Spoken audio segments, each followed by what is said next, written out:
Imagine a film that used the metaphor of a 1950s sitcom to explore racial segregation, sexual awakening, and social conformity,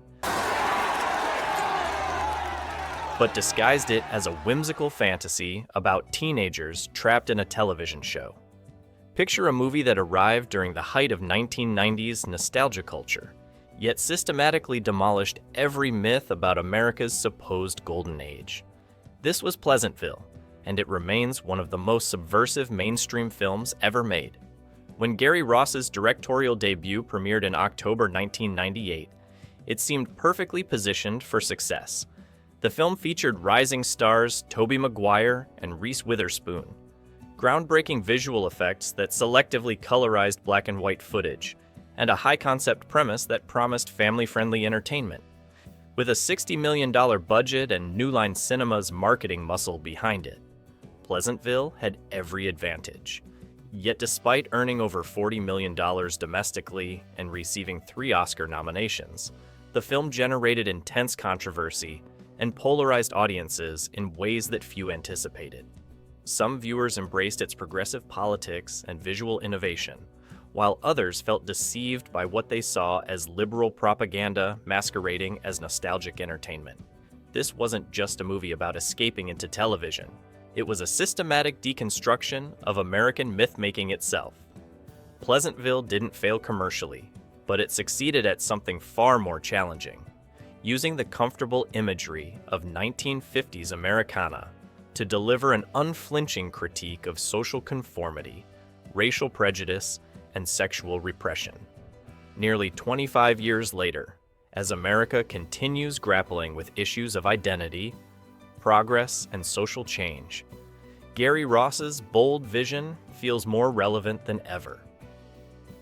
Pleasantville operates as a masterclass in metaphorical storytelling, using the safe, nostalgic framework of 1950s television to explore some of America's most uncomfortable historical truths. Gary Ross constructed his narrative like a Trojan horse, allowing audiences to enter through familiar imagery before confronting them with challenging social commentary that cuts to the heart of American identity. The film's central conceit, 2 1990s teenagers transported into a black and white sitcom world, initially appears to promise light entertainment about the clash between modern attitudes and old-fashioned values. But Ross's true agenda becomes clear as the story unfolds. Pleasantville's perfect suburban paradise isn't just innocent nostalgia. It's a deliberate fantasy that erases the complexity, diversity, and genuine struggles of real 1950s America. The film's most brilliant stroke lies in its visual metaphor of colorization. As the citizens of Pleasantville experience genuine emotion, sexual awakening, and independent thought, they literally gain color, transforming from black and white perfection into vibrant, complex individuals. This isn't subtle symbolism. It's a direct allegory for racial integration and social progress, with the colored people facing discrimination, segregation, and violence from those who remain in black and white conformity. Ross's critique extends beyond racial issues to encompass sexual liberation, intellectual freedom, and artistic expression. The film's most powerful sequences show books spontaneously filling with words as characters discover literature, art appearing on blank canvases as creativity emerges, and passion igniting as sexual repression dissolves. Each transformation represents a specific form of liberation that 1950s society actively suppressed. The film's treatment of nostalgia proves particularly sophisticated. Rather than simply condemning 1950s culture, Pleasantville acknowledges the genuine appeal of stability, community, and shared values while exposing the human costs of maintaining such artificial harmony. The sitcom world's perfection comes at the price of authenticity, diversity, and individual growth, a bargain that the film suggests America never should have been willing to make. Most remarkably, Pleasantville uses the visual language of the very media it's critiquing. The film looks and feels like the wholesome entertainment it's deconstructing, making its political message all the more powerful. By the time audiences realize they're watching a civil rights allegory, they're already emotionally invested in the characters' transformations. Pleasantville emerged from Gary Ross's unique position as both Hollywood insider and social progressive, allowing him to secure studio backing for a project that challenged fundamental American myths. Ross, who had written Big and Dave, understood how to package challenging material in commercially viable formats. But Pleasantville represented his most ambitious attempt to blend entertainment with social commentary. The project originated from Ross's observations about 1990s nostalgia culture, particularly the I-Nozi, the Republican Party's invocation of 1950s family values during the culture wars. Ross recognized that this romanticized version of American history deliberately excluded the experiences of women, minorities, and anyone who didn't conform to narrow social expectations. He wanted to create a film that would force audiences to confront the reality behind the mythology. The casting of Tobey Maguire and Reese Witherspoon proved crucial to the film's success. Both actors brought the perfect combination of innocence and intelligence needed to navigate Pleasantville's tonal complexity. Maguire's natural awkwardness made him believable as both 1990s nerd and 1950s conformist, while Witherspoon's confident sexuality provided the catalyst for the town's transformation. Their chemistry grounded the film's fantastical elements in recognizable teenage dynamics. The supporting cast, featuring veterans like William H. Macy, Joan Allen, and Jeff Daniels, brought gravitas to what could have been cartoon roles. Joan Allen's performance as Betty Parker became the film's emotional center, transforming from repressed housewife to liberated woman with stunning authenticity. Her journey from black and white conformity to full-color independence provided the film's most powerful character arc. The film's groundbreaking visual effects, overseen by Chris Watts, required innovative techniques to achieve the selective colorization that made Pleasantville's central metaphor possible. The process involved shooting everything in color, then desaturating specific elements in post-production, while gradually reintroducing color as characters transformed. This painstaking approach created seamless transitions that served the story's thematic needs rather than merely showing off technical prowess. Production designer Jeanine Opelwall created a vision of 1950s suburbia that was simultaneously authentic and artificial, capturing the aesthetic appeal of period design while suggesting the sterility beneath the surface perfection. Every set piece, from the pristine kitchens to the perfectly manicured lawns, reinforced the film's themes about the costs of conformity. Perhaps most significantly, New Line Cinema's willingness to finance such politically charged material reflected the brief window in 1990s. Hollywood, when studios were willing to take risks on original, challenging content. The success of independent films and the prestige of socially conscious cinema made Pleasantville possible in ways that might not have been feasible in other eras. Pleasantville's reception revealed the deep cultural divisions that the film itself explored, with audiences and critics responding along predictably ideological lines. The film earned generally positive reviews and respectable box office returns, but the intensity of both praise and criticism suggested that Ross had succeeded in creating genuinely provocative entertainment. Progressive critics embraced Pleasantville as a brilliant allegory for social progress and civil rights. Roger Ebert called it a parable of the best and worst of our nature, praising its visual innovation and political courage. The New York Times' Janet Maslin highlighted the film's sophisticated approach to historical mythology, while many reviewers drew explicit connections between the colorization metaphor and real civil rights struggles.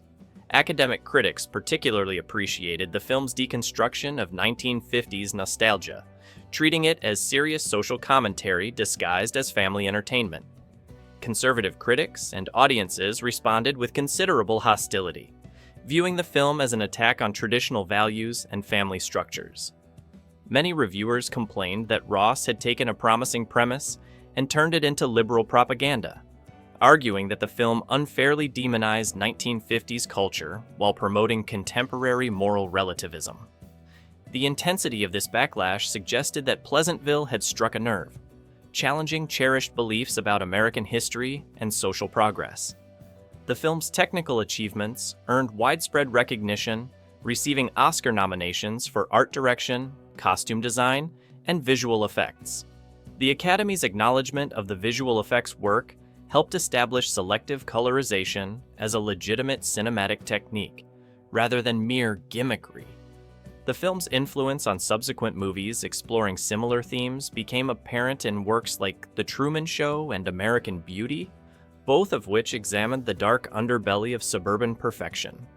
Religious organizations proved particularly divided in their response to Pleasantville. While some Christian groups condemned the film's treatment of sexuality and traditional authority, others praised its exploration of spiritual awakening and personal growth. This split reflected broader tensions within American Christianity about social progress and cultural change. The film's impact on popular culture extended beyond cinema into academic discourse about nostalgia, media representation, and historical memory. Film studies programs began using Pleasantville as a teaching tool for discussions about allegory, visual metaphor, and political cinema. The movie became required viewing in courses exploring American cultural mythology and media criticism. International audiences generally responded more positively to the film's political themes, particularly in countries with recent experience of social transformation. European critics drew connections between Pleasantville's segregation allegory and their own histories of social change, while the film's exploration of conformity versus individuality resonated with audiences familiar with authoritarian societies. Most significantly, the film's reception demonstrated the ongoing power of nostalgia in American political discourse. The intensity of both support and opposition to Pleasantville revealed how deeply invested different audiences were in their preferred versions of American history, making the film a cultural touchstone for debates about progress, tradition, and social change. Legacy and modern relevance. 25 years after its release, Pleasantville has evolved from controversial entertainment into prophetic commentary, its themes proving remarkably prescient about America's ongoing struggles with identity, progress, and social division. What seemed like heavy-handed allegory in 1998 now reads like understated prediction about the cultural battles that would define the early 21st century. The film's exploration of nostalgia as political weapon has proven particularly prophetic. The Make America Great Again movement that emerged in the 2010s employed exactly the kind of mythologized historical imagery that Pleasantville critiqued, promising a return to an idealized past that never actually existed for most Americans. Ross's deconstruction of 1950s family values now seems remarkably prescient about how political movements would weaponize selective historical memory. Contemporary discussions about racial justice have given new urgency to Pleasantville's segregation allegory.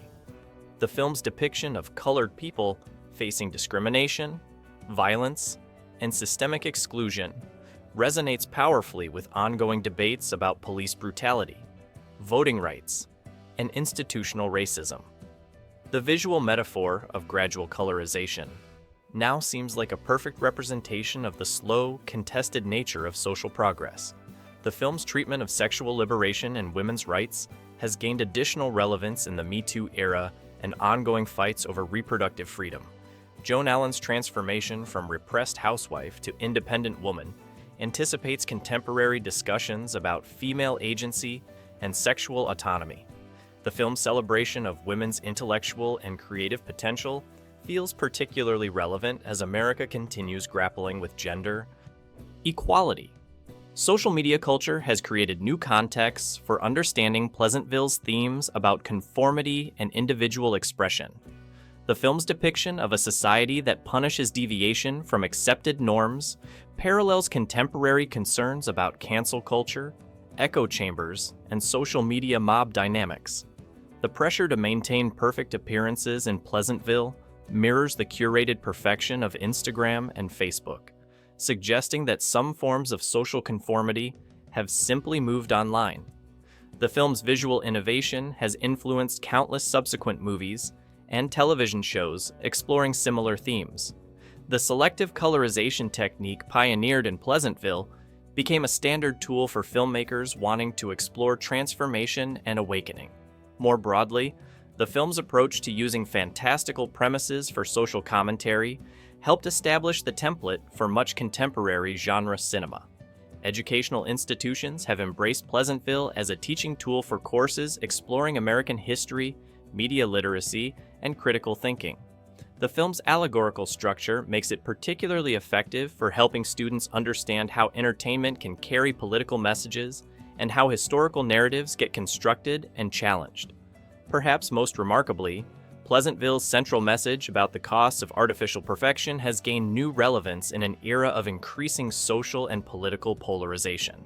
The film's argument that genuine community requires accepting complexity, diversity, and conflict feels urgently relevant to a society struggling with deep divisions about identity, progress, and belonging. The film's ultimate optimism about human nature and social progress provides a counterweight to contemporary cynicism about change and improvement. Pleasantville suggests that people naturally gravitate toward authenticity, creativity, and connection when given the freedom to do so, a message that feels both hopeful and necessary in troubled times. If you enjoyed this exploration of cinema's most politically charged allegories, make sure to subscribe for more deep dives into the films that dared to challenge American mythology and social conformity through the power of storytelling.